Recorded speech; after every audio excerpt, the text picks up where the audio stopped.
Hi everyone, this is our 19th week Dialogic Pedagogy podcast, and today's topic is Dialogic Ontological Provocation. We are here, Eugene, Matusov, David Garcia Romero, and me, Anna Marjanovic-Shane, and whoever joins us, if you got the message through the Facebook, we would welcome you to come and chat with us, provoke us. And we will provoke you. Okay. All right. So, David, what do you think is a dialogic ontological provocation? How do you understand that? Okay, I understand that. That's, I will say it's an action that is, intention is to engage someone in some shared event or some shared ground, like to kind of like to get the attention of someone and also fall into what's that someone wants you to go. It's like it's a spark. I will say it's a spark. Okay. It's how to make, it's what you're interested is in make fire, and not really where that gets you, because it's ontological, so it shouldn't be instrumental. It should be like something valuable itself. So it's like, will be like how to start something valuable to happen, for instance. Like a party? Like a party, yeah. But that's maybe not educational dialogic provocation. So, maybe what's yes. Educational? What's the kind of an educational settings? Well, something that you kind of are able to get the interest of the other person, and that other person can then from there leads you. So kind of like you come into the class and all the students say, well, we are into, I have a question. They already have interest. You need it. It depends on the interest. It depends also of your teacher orientation, I guess. Like maybe if your teacher orientation is very much like, if you give a lot of priority to students' orientation, maybe you don't need provocations that day. Yeah. What do you think? Well, yeah, if they have questions, you just see what the questions are, and you can go from there. I mean, then provocation. Yeah. In general, but I don't know. What do you think? Well, I think that the topic requires like really unpackaging or deconstructing, what is provocation? Provocation for what? For whom? What does mean ontological and dialogic, and why to have dialogical or ontological dialogic provocation in education in general, or specifically in dialogic pedagogy?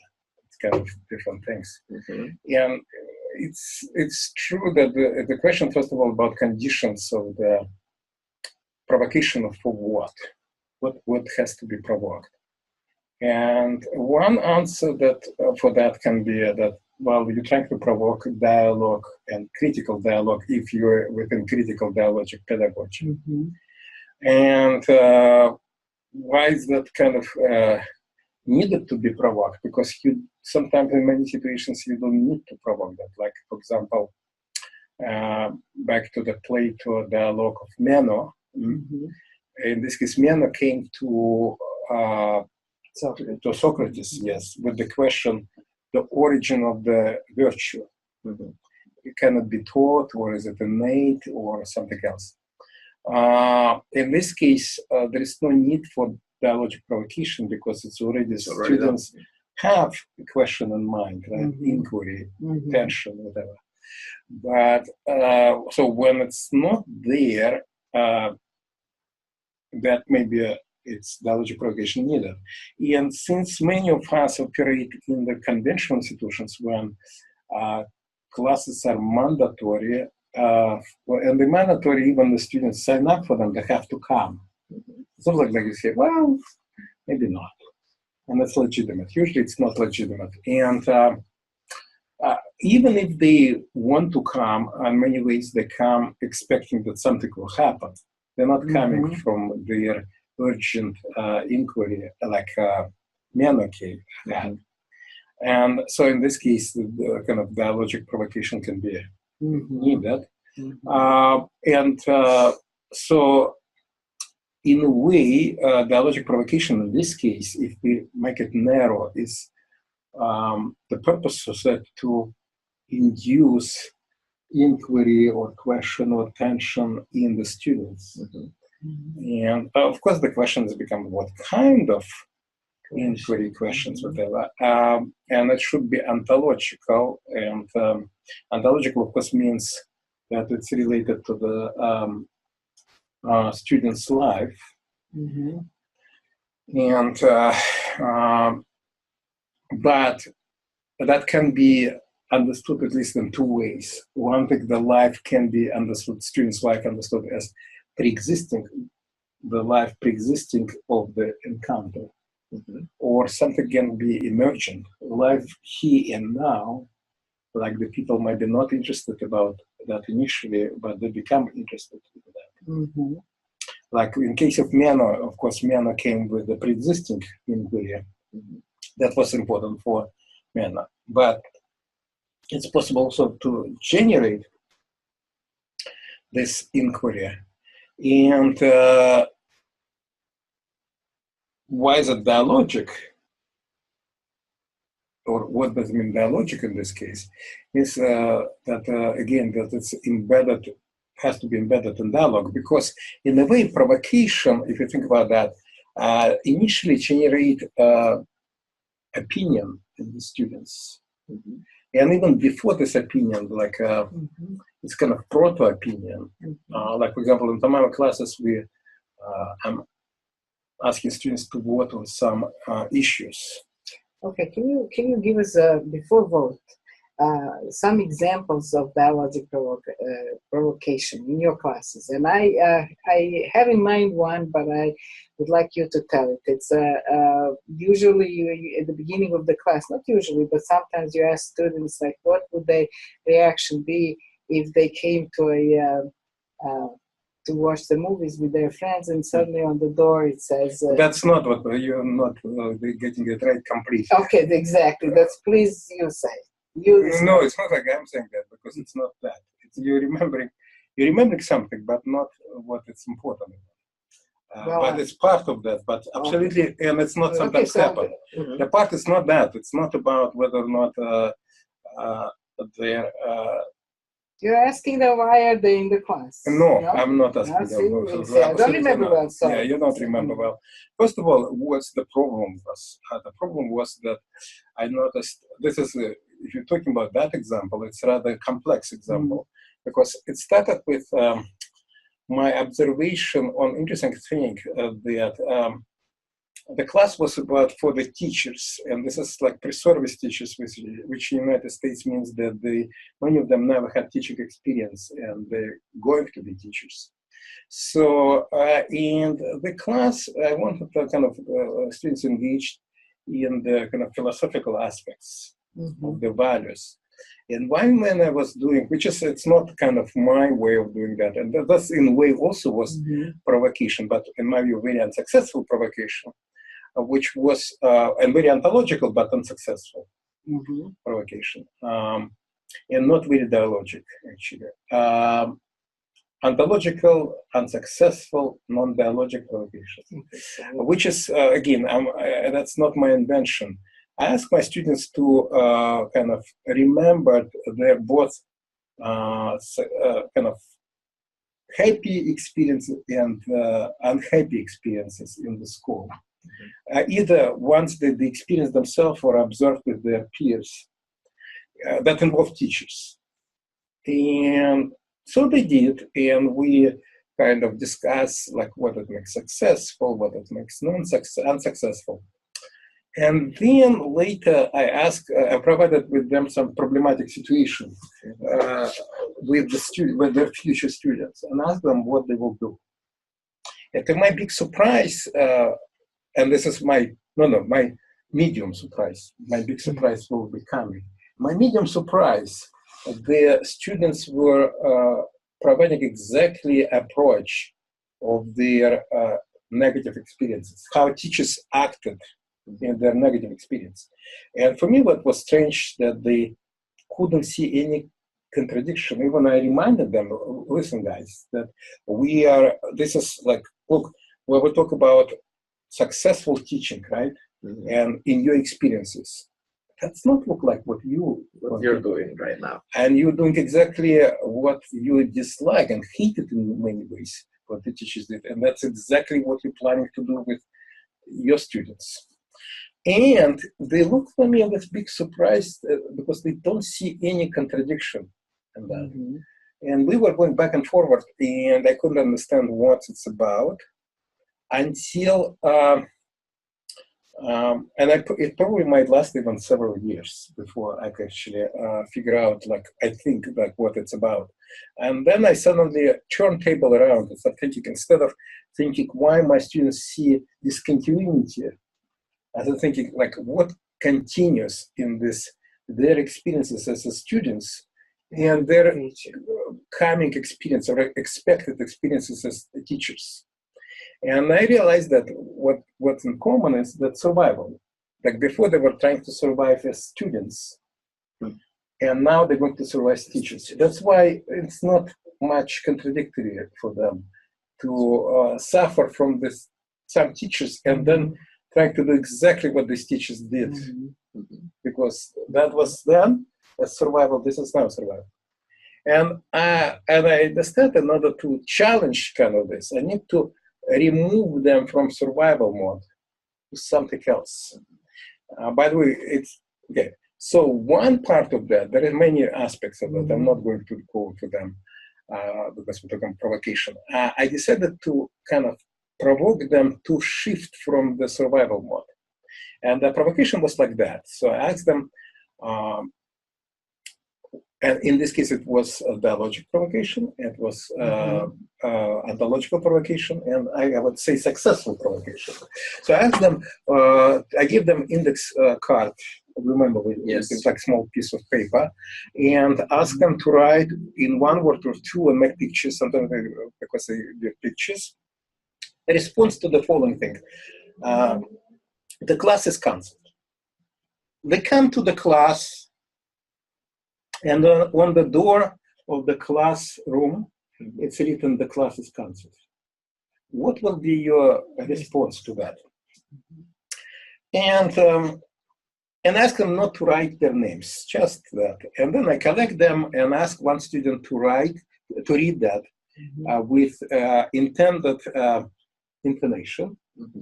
And on the blackboard, I was doing coding. I put these three faces, like smiley face, neutral face, and frown face. And as I start doing that, the students become interested and we start coding it very quickly together. And they say, yeah, which means a smiley face. If they like will be neutral, something neutral about that statement. Okay, I'll go to the library. No, it sounds something like not even that. I forgot what was neutral. It's very rare it happened, but there was some neutral thing. Whatever. Like, for example, teacher may be sick. This is not necessarily clear what it is about. And there's sometimes,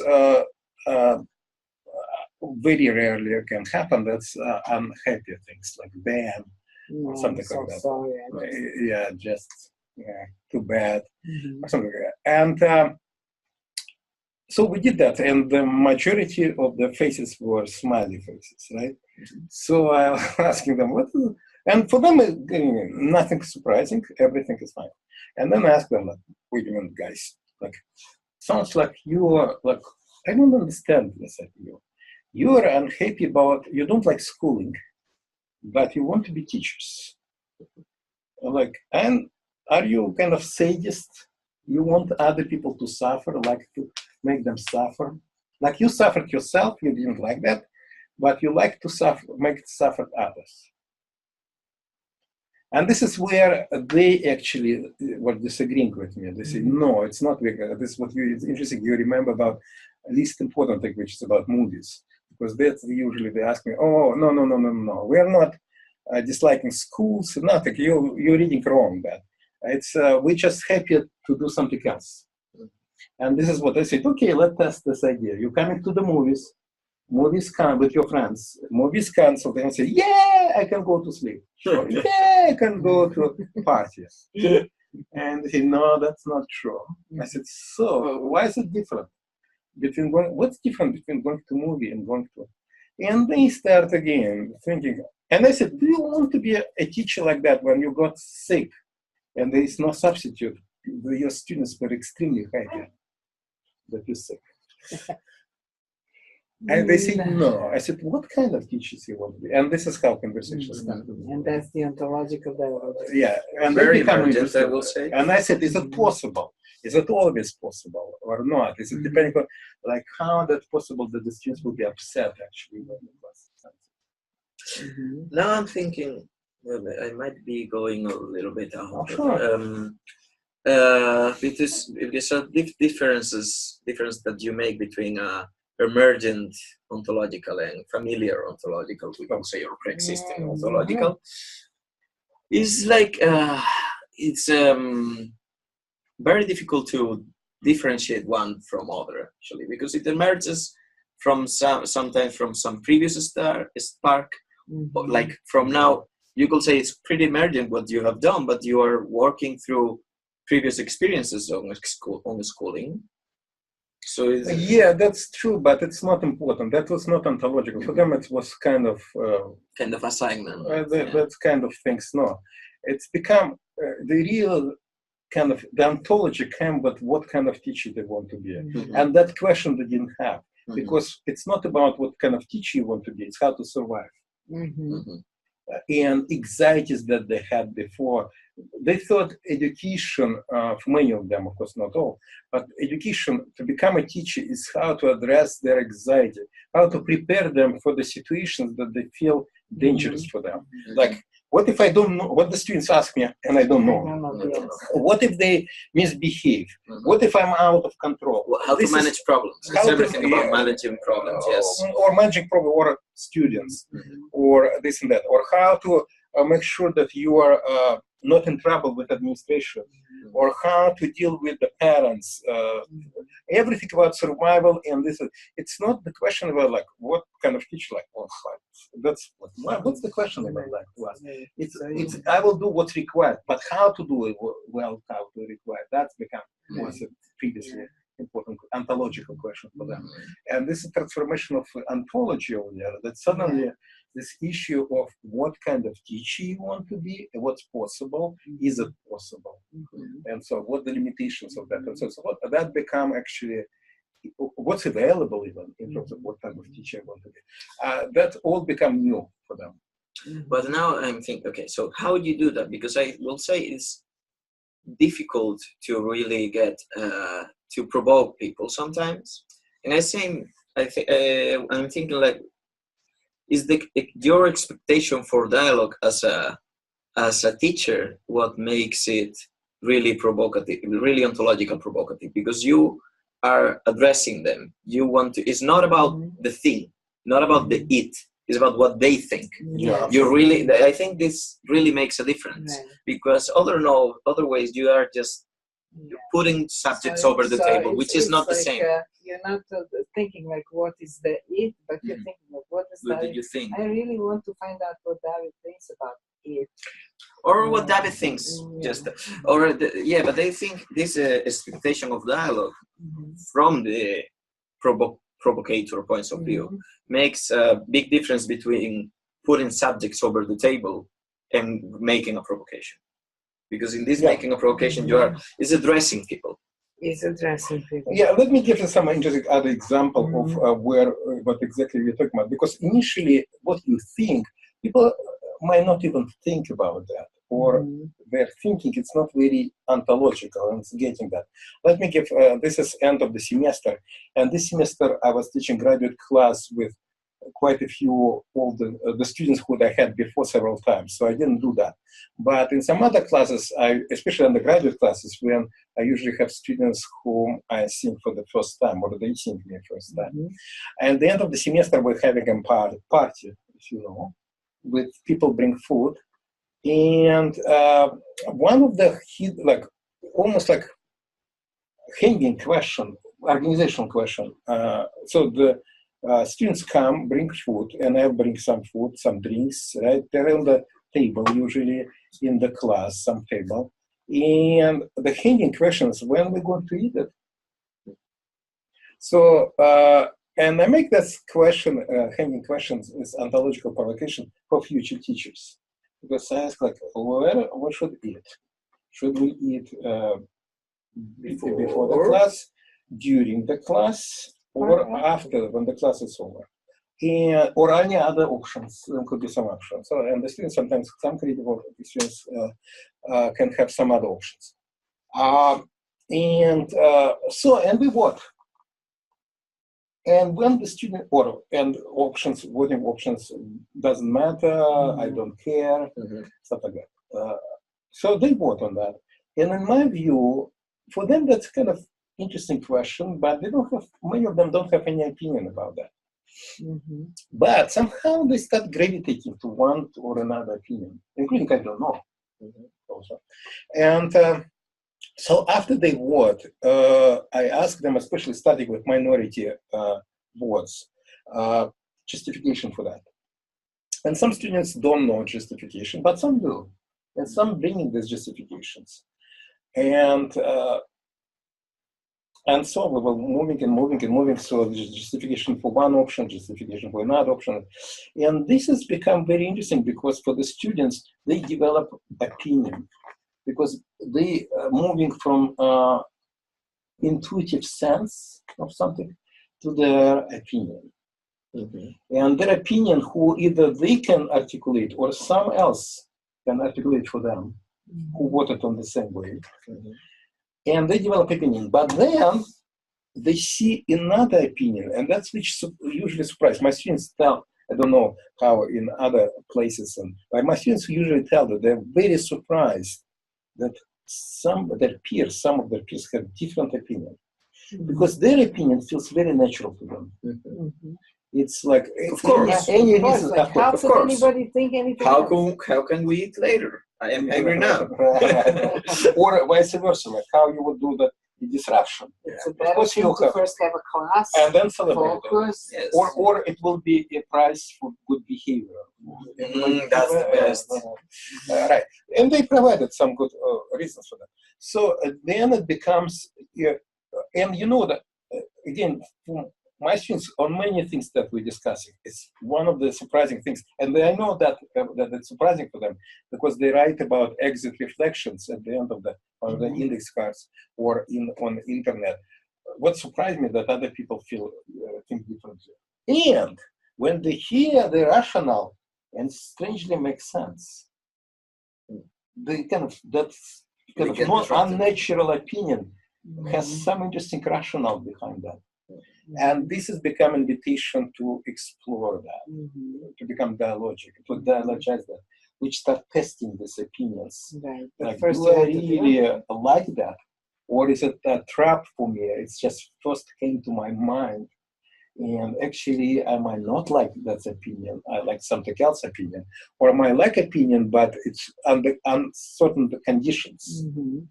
And then become exploration and so on and so forth. So this is part of this ontological dialogic provocations that moving towards critical dialogue and to the question, because they become question, like the question become because they get disoriented. And this disorientation, because before they were kind of sure this is before or after. And this is because the rationals make sense, and now you're not sure which is before or after. Even if you gravitate, now you're not sure completely to something. Like, why is that? Like, or are you sure that it's good?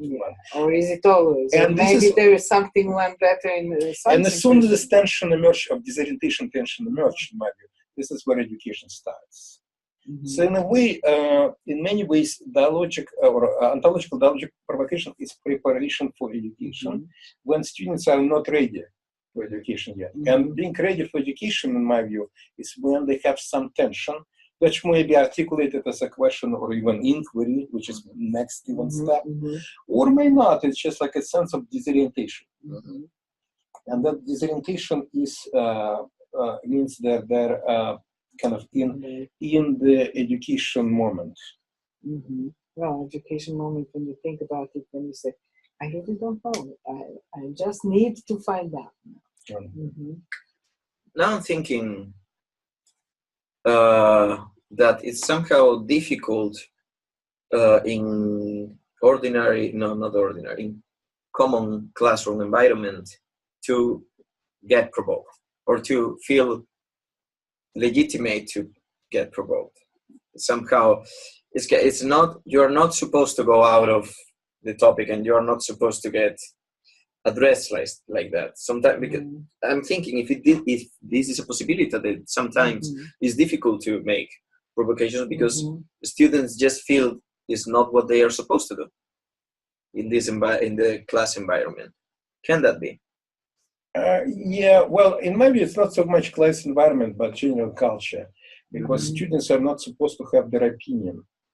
They're ignorant. They're not. They're in a way outsider of the cultural outsiders of this competency of knowledge. They're outsiders, and they feel that their opinion is least important. And sometimes they actually question like why even we need this opinion, why they need this even discussion. Tell us what's the right thing to do.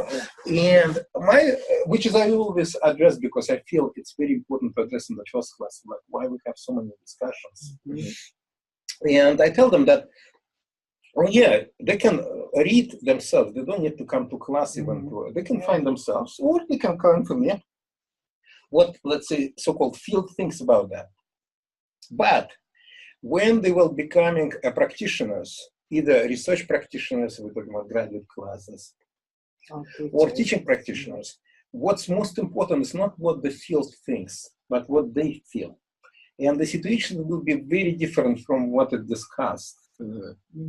And they need to make their decision, informed decision, but their decision. And this is how, in order to do that, you need to start practicing making decisions and inform yourself in that decision, informed decision. And this is what we're trying to do in our classes. Because again, it's not very important what textbook thinks, what I think, what field thinks. It's what they think, but again, that should be informed. And that's why we do having that discussion. And that's why we're treasuring all opinions, including wrong ones, because that wrong ones, how do you know that it's wrong one? And that's and without considering wrong decisions or opinions, you will never learn deeply the right one, or why is it the right one? Because you don't have anything to compare to. Because otherwise somebody told you that it's right. Which is you just assume that. Yeah, which will not help. That will not guide you when you're faced with the difficult situations, which is not, nobody discussed, it's unique. And so when you don't know like which of the decisions might be better, or even the criteria on which you have to look at, then it's a good thing to start comparing, like what about this, and what if that, and what if that, and then kind of like that really needs many of and to some degree, it's, you're saying it's difficult. Yes, it is, could be difficult, but it also can be very easy. Because the traditional classroom, or conventional classroom, better to say, they're so unnatural. They violate common human interaction, human interests, that in a way they are much more difficult. And of course, it takes so much time to discipline little children. Not to ask questions. Not to talk when they want to talk. And so on and so forth. Yeah, I was thinking in high school, not high school, higher education now, where people is already socializing. Of course, they socialize.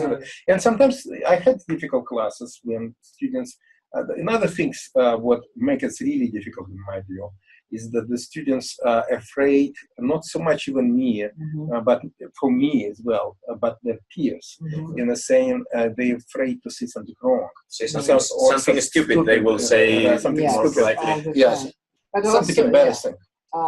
I had situations in which students would say, after probably 1 or 2 classes, you're asking not what's the right answer, but what's my opinion. And that beginning of thawing, like there is no more fear, like everybody is entitled to their opinion. But not the truth. No, not only that, and even you say, I don't know what happened. No, but I'm saying that, Right, but not the truth. Yes, it doesn't mean, yes, opinions are welcome, but it doesn't mean that we will say, oh, let's agree to disagree and goodbye. That's not dialogue was about. Yes, we really need to mess out with these opinions, but we're dealing with opinions, not the people. Right. So it's an invitation for dialogue, critical dialogue. But there are other provocations also. It's not an invitation because it's much stronger than an invitation. Yeah, we wrote this chapter in our book about the need to suck in the students' attention. It's not. It's a provocation is something that you cannot resist. I don't understand what you're saying. Okay, I know that you don't understand. But yeah, one of the big motivation for teachers is to make their classes very interesting and engaging, to make the students really come there and suck them into the whatever the topic is where they are, and we call it vortex because it's kind of like swirls you in. You hear some provocation and you cannot resist to stay calm and not reply to that or not get engaged in some way. So that's what I'm saying. But there are other non-dialogic ontologic provocations that can swirl you into. Okay, no. Let's not judge. I still don't understand what you just said. Well, in the example that we were just talking about, when you wanted to engage your students thinking about what for them means to be a good teacher, it's very hard to resist your question. Like if you come to the door and it says the class is canceled, and then it follows with the conversation, would you like to be a teacher where your students are happy that you're sick? It engages you in the sense to really deeply start thinking, is that good teaching? Do I want to be one of those teachers? And you cannot resist. Okay, but I don't understand how it's related to what you said before. It's what did I say before that you about the vortex and yeah, everyone in the same topic. What is anything to do with vortex? Because that's not my concern at all. What you were talking about. That's why I don't see connection. But maybe it's. Well, I just describe what I think is vortex. But why do you talk about vortex suddenly? Because I feel that provocation is something that you feel compelled to reply to. You get sucked into. And what is anything to do with vortex? That's vortex. No, it's not. What is vortex then? Vortex is desire to teach curriculum that you have to teach. Why is that vortex? Well, for that, the question become one of the problems with that the students disengaged. Or many students disengaged because it's alienated from them. Somebody thought that it's a good idea to teach for the students about that, and the question has become: you charged to do that, you facing with big consequences of the students who are heavily disengaged from that. Right. So the answer to that, how to suck them, but I don't understand what it's anything to do with. So now they are making the difference between vortex that is artificial and it's kind of forcing people to go. It's trying to force people to go in the curriculum. Yeah. And provocation that is not artificial, but maybe artificial, but not based on the it, but based on the in relationship. Well, so in a way, it has to do with your example, because if you say the students have not even thought about that before, they were not even in the anywhere near. It's so different, and I don't know what's the difference provoked you to think about that. Well, I'm trying to explain that. But I don't sometimes this interest of the students could be because they never even thought about what the curriculum should be, and I think of vortex not as a particularly only when students are that you have to teach a certain curriculum, but anytime you want to engage people to no. First of all, I don't want to engage. You're confusing things. Okay, that's a very interesting thing. What do you want then? You said you wanted to move the students from the survival mode. No, I want to share my observation with them, and I couldn't share before. That's not engagement. So what you did was just in order to make it visible for them. What you meant? It's not visible. No. How are you sharing? Like, okay, That's I don't not understand visible the word to them. sharing. Yeah, sharing and then engage in through them in that kind of thing, so they can experience that. Okay. It's not even the word engagement. If you can use it completely different, it's not sake of engagement. I don't want them to keep busy with what I'm doing. That's not what my goal is. I understand when you throw them into what anything. No, it's not throwing. It's okay. Very different. It's very different. Okay, but it's very interesting to explore. What it is interesting to explore, but I don't understand your concern. You. It's not a concern. You suddenly start talking about vortex. Yes. Why? Because it means, I will say, it means something different from Anna than from you. Exactly. Okay. I know. That's why I want to know. Now we're trying to. No, but why? Where the difference is? For me, the word vortex is any kind of force that pulls you to. For me, what sparked you in what I was talking about, focusing on vortex, that's what not clear for me. Because it's a force that pulls somebody. No, it's not. This is where the difference is. I will say, this is where the thing is that provocation should actually not expect everyone to get sucked into it. Exactly.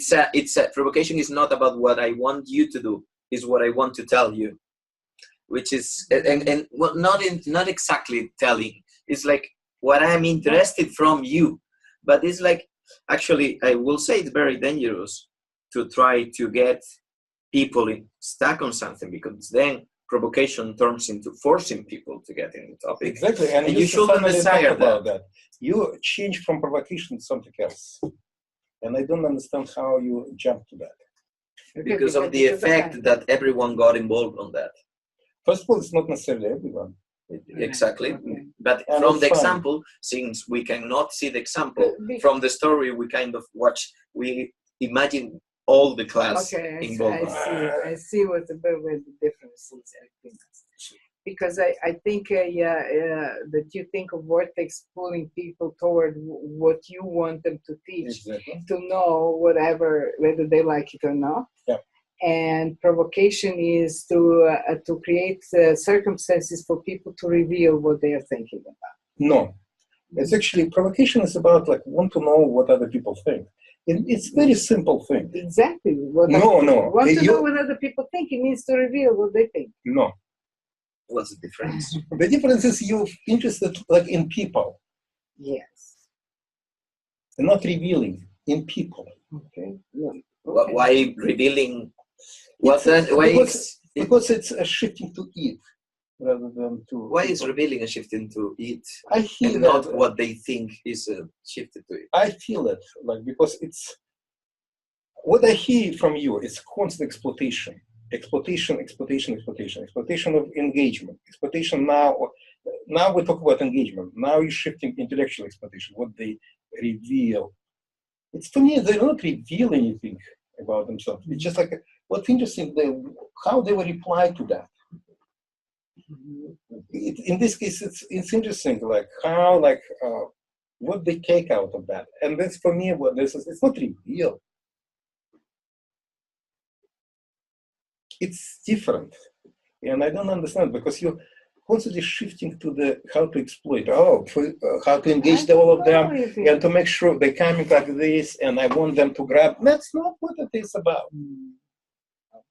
And this is what I think a lot of teachers in the conventional regime, not even conventional institution, you constantly exactly deal with alienated learning.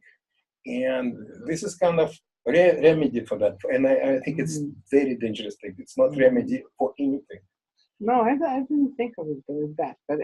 But that's why you started about context. Well, but I see that now I didn't think of that kind of interpretation that you gave it to what I was thinking. Because I was thinking that the provocation is about interested in what people think. But the whole thing, interesting what the people think, is for everyone to get engaged. Why they think like that? What are the differences between them? What are their values? What are their implications? And I don't think. Yeah, but that's not true with vortex in this case. Why vortex? Because for me, vortex doesn't have any polarity. It's just a force that makes things irresistible. Yeah, but that's why you start talking about that. That's what because to me, that's irresistible. Provocation is something irresistible. No, it's not. It's very resistible. Well, if it's not irresistible, then it's not provocation. Provocation. I disagree with you. Because provocation is not something irresistible. The fine, for example, I'm not interested in that. That's a good reply to that. For example, some people might, some students in my class could be in exploring, do they want to be teachers? And that question can be completely uninteresting for them. So if provocation is meant to puzzle people and somebody says, I'm not interested in that, then for them it's not provocation. That's possible. No, it is provocation. Why? Well, because it's a kind of reply. The provocation just generates reply. It's not engagement that it generates. This is what I'm kind of constantly seeking. It's reply, which is not engagement. The reply, like, for example, that's not interesting for me.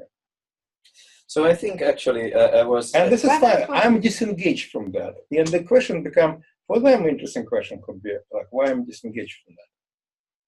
Okay, and that's interesting. Or not even that. Just walk away.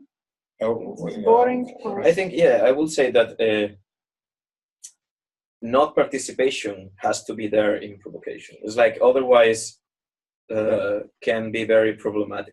Yes, you have to expect, I will say, when you're in provocation, you should have the expectancy of dialogue, but have the right to not. Absolutely. Absolutely. Absolutely. And that's why I'm against to make provocation powerful. It's not powerful, it should be meaningful.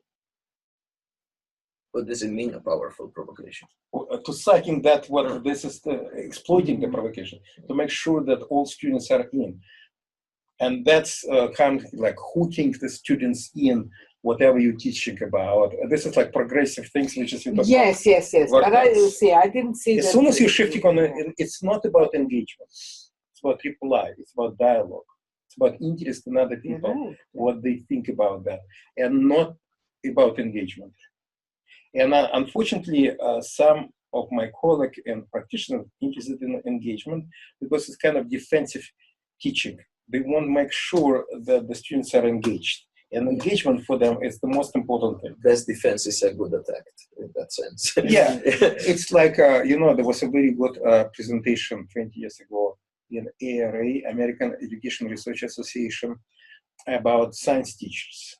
And the reason like why they like experiments, engaging students' experiments. And part of that, they're all engaged. It doesn't matter what they're engaged in, they're engaged. And this is defensive because you're not, there is no issue of the disruptions or things under control. It's very noisy, but you always can say, well, they're doing something. Hands-on experience. Well, they hands-on, nobody knows, but not necessarily. But they're doing something, busy kind of things, keeping them busy. By the way, busy work is another part of this kind of engagement. Yes, and of course, the ideal engagement is holy grail, that to engage any child in any time and anything, but just do it in an honest way. I'm paraphrasing or close, not paraphrasing, but quoting Jerome Bruner of progressive education. Indeed, citing students in. But in my view, as soon as you're focusing on issue of engagement, you away from dialogic pedagogy. No, but I don't think of it in that way. So for me, it becomes an issue. You say you want to create just hear what the students think, interested in what other person is saying, just for the person's sake. No, that's not what I'm saying. I'm saying I'm interested as a teacher what they say. Yes. Not the students necessarily say interested. No. But you are as a teacher interested what students are saying. Okay, but there is always that it is, if it overcomes, of course, it becomes, if you want to impose it. Sure. But on the other hand, you're interested in what they think, but not about like, answer should be like about something completely irrelevant for what you're talking about. No, it could be. And it could be fine. Give me an example. Well, example, that's exactly example I just giving from the beginning. I was doing very relevant things about asking students how we should eat our food. What is anything to do with the topic that we're going to discuss? Nothing, sometimes nothing. But this is where we're thrown, and that's what we should do. I can give you another example. No, but I'm interested in that, what you're saying. What does it mean we are thrown? And what do you mean by throwing people into something? Well, we can find ourselves in being thrown, like by just bringing food. It's an elephant in the room. What to do with this food? Of course, but you gave it an educational significance. Exactly. Yeah, but students also can bring many educational things which is nothing to do necessarily, or very little to do, or it just spark them to, and it redirects us. Fine. The question is, we make quickly collective decision whether or not it's a time to be redirected, or is it fine, or is it more important?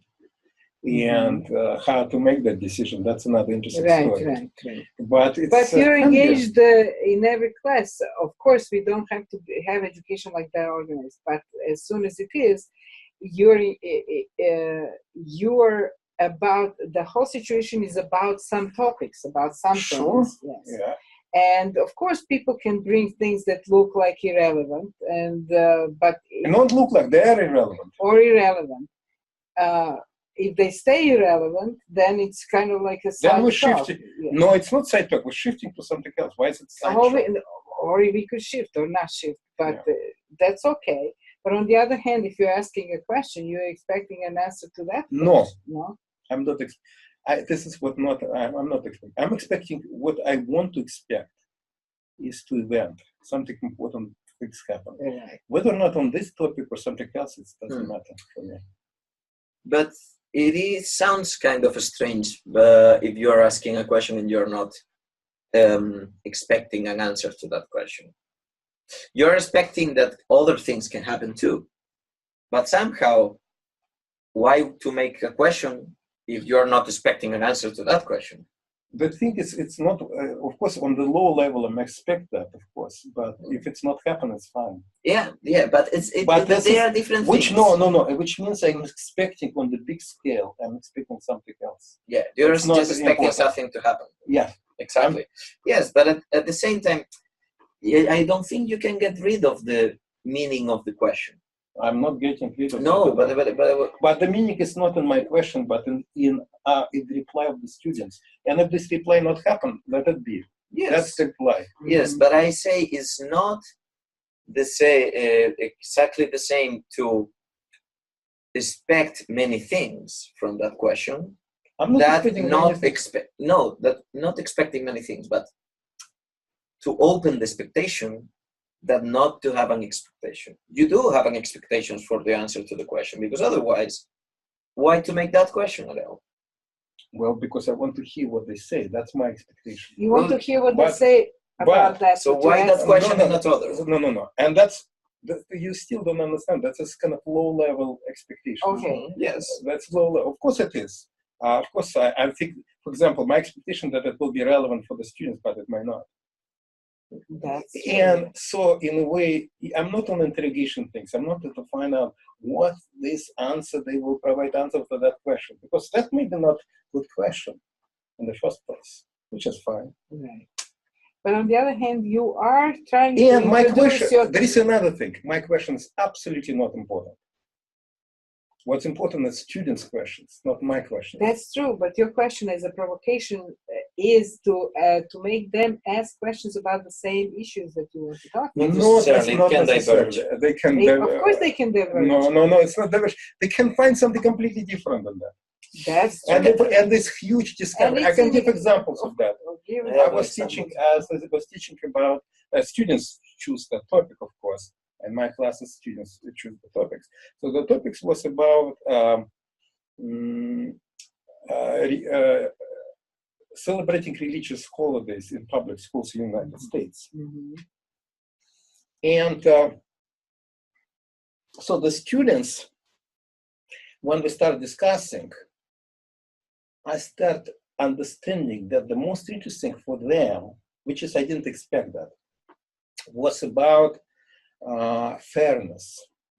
Like all religion should be celebrated. It's not about celebration, religious holidays or not for them, but all religions should be celebrated, and it's which is very difficult because there are so many of them, and how to do it in fair ways, which is not about its constitutional issue of separation of church.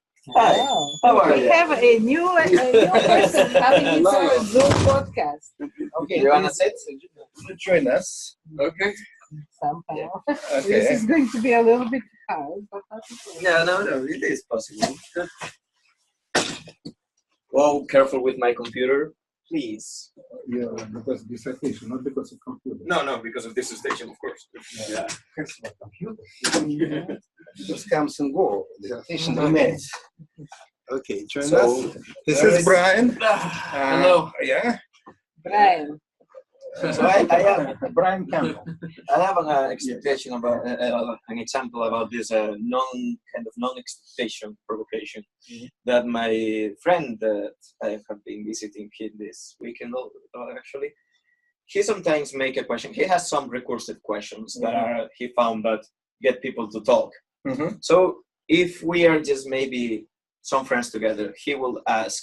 Of course, it might be boring for the people that have already been there, but he will ask, so what do you think on the internet? So he's actually not very interested on the topic, so because he has asked that question so many times. But it's something like kind of puzzling, like what are you asking? So a lot of people get just start to diverge. It's like a spark to start diverging into other things. And sometimes it doesn't work. And it's like, what do you think on the internet? And people's like, what do you mean? It's like, no, nothing. And we change topic. And it is. Right. It And some of my classes, just WhatsApp works. Yeah. The beginning of the class, something suddenly said about something important, and this is how we start that. Actually, I kind of copied this practice of him, and it's interesting because I usually ask questions about things that I don't have an opinion on, and people get surprised because they ask me back, and it's like, well, actually, I didn't think about that yet, but now that you said this and this. My colleague, actually, if you remember, Scott Richardson, he might start the whole provocations to be silent. And he just came and became silent at the beginning of the class, and students started talking about something. And this is how the whole thing emerged. So you see, there is no it there at all. Or what's up? There is no it there. So it's not about it. Of course, it participates in a sense. It's like a topic, but it could emerge from the whatever comes. It's not in pursuing. It's not about interrogation. It's not in teachers' questions. This is the problem. Let me give a funny things about that. Actually, very important. Where I've learned hard way that it's wrong. It's not a teacher question. It's not pursuing. It's not having expectations. I had when I started teaching, I was teaching physics in Soviet Union, and I was teaching. I remember middle school and high school students, right? And it was not very dialogic, and my students didn't. Sometimes it happened, but mostly not. And I was looking like, and I had a teacher, physics teacher, who was my teacher, and he was very dialogic. And once I invited him in my class, he was teaching in another school, my school, right? And he just did such a wonderful dialogic lesson. And I said, yes. And I was doing while he was teaching, writing down all his questions that he asked, all provocations, right? And I was teaching parallel class. I think it was teaching in 9th grade physics. And I had exactly the same topic class, because in Soviet Union, every class has to be on the same topic at the same time, right? So, okay, same kids, somewhat same kids. Of course, it's different kids, but what's the difference, right? I had those good questions and good sequence. I am prepared. Well, you can understand, it was so boring. There's nothing. It was like, suddenly they're not answering it. And I said, realize that the magic, there's something in there, something that magic and something else. It's not about in questions that I'm asking. I don't know if you want to add about that. Well, sure. The first time it had praxis. Yeah. The second time was poesis. Yeah, can you say a little bit more about that kind of 2 hour? Sure. Yeah, it was. What it is. Yeah, the first one was it was just emerging. It was lived. It was a lived experience. It was guided by the experience itself. When you try to take that and put it into effect, you're essentially now trying to manufacture, remanufacture that past lesson.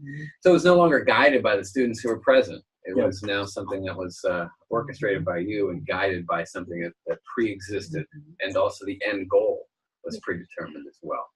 Right now, I'm kind of developing more and more what I call mature memory, which means I'm forgetting things. And to some degree, for teaching, I found it blessing. Because I forget how I was teaching that before.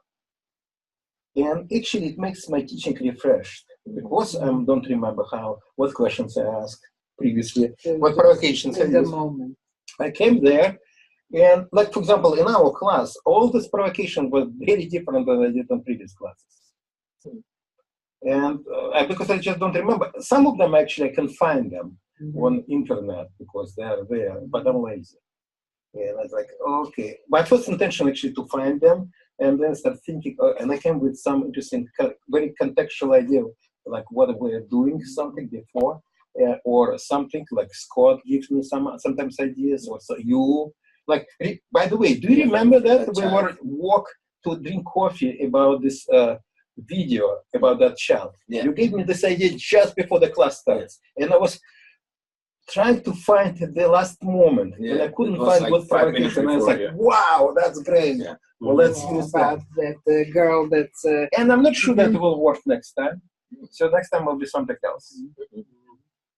But it's not about these questions and focusing on the question. That's what's important. No, it's not about that. I didn't say that. Or staying on the question. No. I, like Brian, have many time experiences. I even had the questions like for a class, but I would change them accordingly because you cannot repeat the same It's class. not about repeating even. It's not what you, like, for example, that video surprised me, your responses in the class so much that it's completely, like you said, expectation. Yes, I had expectation, but I have to immediately throw them away happily. Not why I was upset, because like, wow, like we show that the child, this making like gender critique of the dress, right? And I was expecting, the whole thing is about deconstruction. I was expecting that you engage in deconstruction of the child critique, like feminist critique. Instead of that, you join the child. Like, wow! For me, was even like interesting. Which was very interesting because then we got to construct ourselves. That's more deconstruction of, which has become even better. Much better. Because they actually were engaging in construction, not deconstruction. And I started deconstructing them, not the child, as we expected. But it was an even better lesson because of that. But, and I was happy to throw it away, my expectations. Yes, but it's like and imagine you were not talking about what I want you to talk. Yeah, of course. And that's what's big. But this is somehow, for me, expectations and plans could work kind of. You have to have expectation for something to happen because otherwise you are. But plans, expectations and plans are just meant to change and to abandon. Like, okay, whatever, other thing. But if you don't make expectations or plans, nothing happened at all. So that's. But it's like you have a direction in order to be able to live the direction and to go somewhere else. But again, think about your friend who's saying, what's on the internet? Yes, but it's just a first direction, and you can leave it anytime. Yeah. Okay, I think we should stop because we're doing more than hour 5 minutes, and nobody joined us. So yes, Brian joined us, not through the Zoom. Face to face. It's better than Zoom. Like he actually came. Okay, so let's say bye-bye. Bye. Bye.